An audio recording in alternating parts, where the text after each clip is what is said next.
জীবনে যতবার ভেবেছি আর কখনো অর্চির সংস্রবে থাকবো না, ঠিক ততবারই কোনো না কোনোভাবে অর্চির সংস্রবে পড়তে হয়েছে আমায়, আর ভুল বোঝার শিকার হতে হয়েছে পাহাড়। অথচ এই কথা তো সত্যি যে আমার মনের 1000 মাইলের মধ্যেও কোথাও অর্চির সঙ্গে আলাদা করে কথা বলার ভাবনাও ছিল না।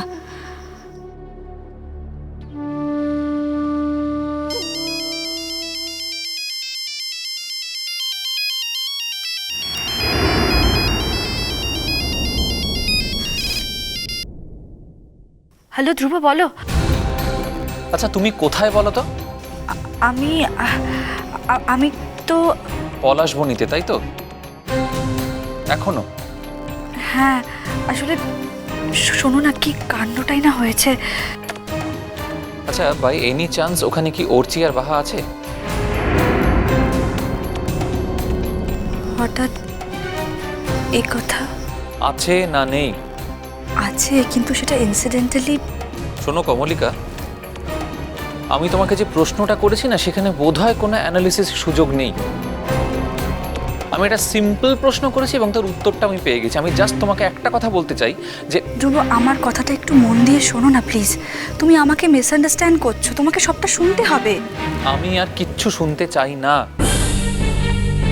বাচ্চা ছেলে নই আমি। একটা জিনিস খুব ভালো করে জানি যে মৌমাছি সবসময় মধুর টান থেকে নিজেকে সরিয়ে রাখতে পারে না। তুমি এক্স্যাক্টলি ঠিক সেরকমই। তুমি অর্চিত থেকে নিজেকে এনিভে শোনো শোনো, আমি কি বলতে চাইছি বলো তো, যে আমার বাড়িতে না কিছু বয়স্ক মানুষজন আছে। তুমি তো দেখেছো, মানে যে কটা দিন ছিলে বুঝেছো তো যে আমাদের মধ্যবিত্ত ফ্যামিলি, একটা বেসিক ভ্যালু আছে আমাদের। তাই আমার মনে হয়েছিল যে অ্যাটলিস্ট তুমি অন্তত একটা ফোন করবে তাদের। তোমার মতন একজন লার্নেড প্রফেসরের কাছ থেকে এটা আশা করা যায় না। আমি অন্তত এক্সপেক্ট করিনি। এনিওয়ে আমি তোমাকে ডিস্টার্ব করছি না। Enjoy yourself. Dhruba, by the way, তুমি কোথায় উঠেছো? নিশ্চয়ই বাহাদের বাড়ি? না। তাহলে আবার কোথায়? তুমি তো সব শুনতে চাইলে না। আমি বলতে চাইছিলাম। Thank you. আমার সব কথা শোনার কোনো দরকার নেই। যতটুকু শোনার দরকার আমি ততটুকুই তোমায় জিজ্ঞেস করছি। তুমি কোথায় উঠেছো? টুরিস্ট লজে। Tourist lodge? সেখানে কি অর্চিও আছে? হ্যাঁ, মানে আমরা।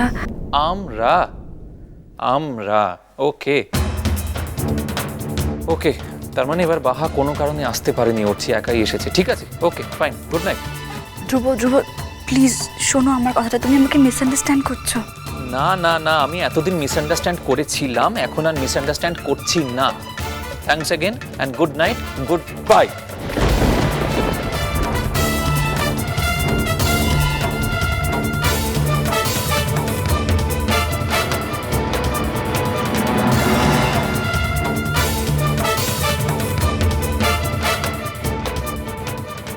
এই জীবনে কখনো কেউ কি আমাকে ঠিক বুঝবে না? সকলেই সারা জীবন ধরে কি আমাকেই ভুল বুঝে যাবে? আমার কাছের লোক, দূরের লোক, সবাই। আমি এখন কি করব? ধ্রুবর সঙ্গে কি আর একবার ফোন করে কথা বলবো? না,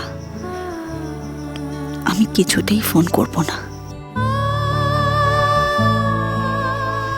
সবাইকে বোঝানোর দায় কি আমার একার নাকি?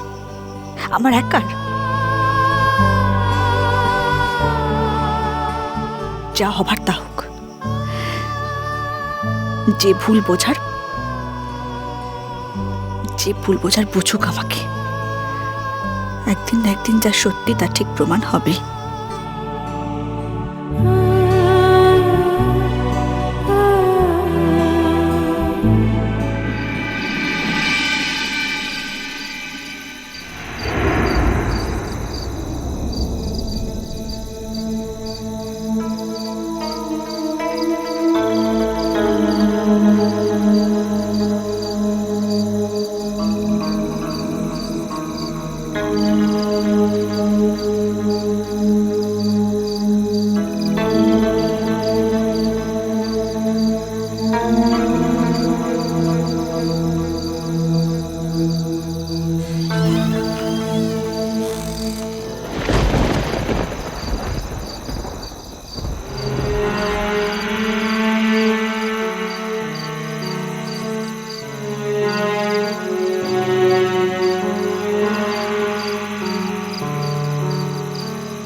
আমি ঠিক জানতাম তুমি ঘুমোওনি।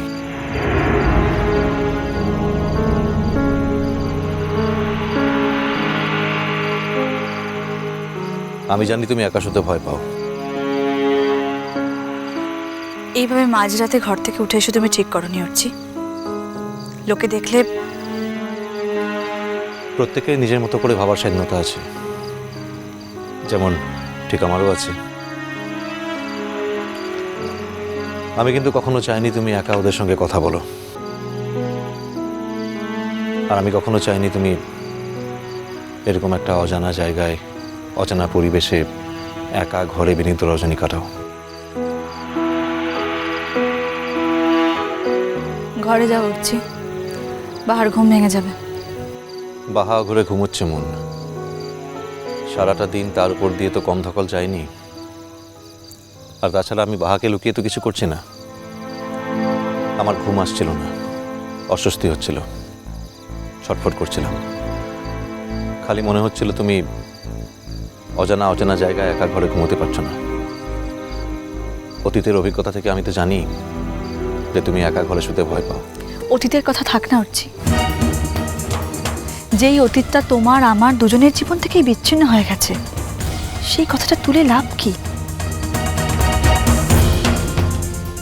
তুমি ঘরে গিয়ে নিশ্চিন্তে ঘুমো মন। আমি দরকার হলে সারা রাত এখানে থেকে পাহারা দেব। অন্য একজনের স্বামীকে রাত জাগিয়ে পাহারা দেওয়ানোর অধিকার কি আমার আছে অর্চি? ইচ্ছে করলে কথাটা আর সহজভাবে ব্যাখ্যা করতে পারতে। তুমি তো জানো অর্চি, আমি মানুষটা খুব একটা সহজ নই। আমি যা জানি তা জানি, আর আমার জানাটা আমার কাছে থাক। অর্চি প্লিজ যাও না ঘরে। না,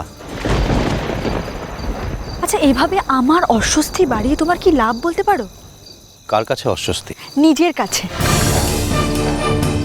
দুটো মানুষ তো সারা রাত গল্প করে কাটিয়ে দিতে পারে মন। আমরা এখানে দুটো মানুষ নেই অর্চি, আমরা এখানে তিনটে মানুষ আছি। আর একটা মানুষের ইচ্ছে তুমি কোনো দামই দেবে না, সেটা তো হতে পারে না। সে যতই তোমার কাছের মানুষ হোক না কেন অর্চি। সেই অন্য একটা মানুষে কিন্তু তোমাকে একসঙ্গে থাকার প্রস্তাব দিয়েছিল মন। হ্যাঁ বলেছিল, সে আর আমি থাকবো। সেই লিস্টে তুমি ছিলে না। এটাও তো হতে পারতো। অন্যের স্ত্রীকে নিয়ে আমি রাত কাটাবো শুধুমাত্র একা থাকতে পারি না বলে, সেটাই বা কেমন কথা?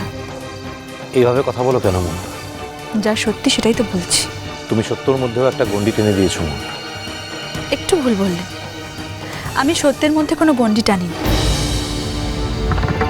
হ্যাঁ বরং বলতে পারো যে নিজের চারপাশে আমি একটা অদৃশ্য গণ্ডি টেনে দিয়েছি, আর আমি না চাইলে সেই গণ্ডি পার করে কেউ আমার কাছে আসতে পারবে না। তুমি ধ্রুব সেনের বাড়িতে কি সত্যি এসেছিলে? এই ব্যাপারে মিথ্যের কোনো অবকাশ আছে বলে তো আমার মনে হয় না। আর একটা সামান্য ব্যাপারে মিথ্যা কথা বলতেই কেন যাব? ধ্রুবকে নিয়ে এলে তো পারতে, একা এসে ঠিক করনি। ধ্রুবর পক্ষে সম্ভব হলেও ঠিকই আসতো, ওকে কলকাতায় যেতে হয়েছে। ধ্রুব সেনের বাবাকে নিশ্চয়ই এই অঞ্চলে সবাই চেনে। শুধু চেনেন না, ভগবান জ্ঞান করেন। এই এলাকার মানুষদের কাছে উনি গডফাদারের মতন। খুব নাম চিকিৎসক আর খুব ইন্টারেস্টিং একজন মানুষ। আজকে ওনার নামটা ব্যবহার করতে পার। বুঝেছি, তবে আমার কিন্তু ধ্রুব সেনের প্রক্সিডিতে মোটে ভালো লাগেনি। এর থেকে বেটার আমি বিপদকে স্বাগত জানাবো। মেয়েলিগো বলে তো একটা ব্যাপার থেকেই যায়, হাজার চেষ্টা করলে সেটা কাটানো যায় না। আমার তখন যেটা ঠিক মনে হয়েছে আমি সেটাই করেছি অর্চি, আর সেটার জন্য আমি এতটুকু রিপেন্টও করছি না। বিয়ের ডিসিশনটা কি ফাইনাল হয়ে গেছে? এবার হবে। আমি সবে ডিসিশনটা নিয়েছি। ও, কবে? হলে ঠিকই জানতে পারবে। মিষ্টি কুটু মিষ্টি কুটু মিষ্টি কুটু।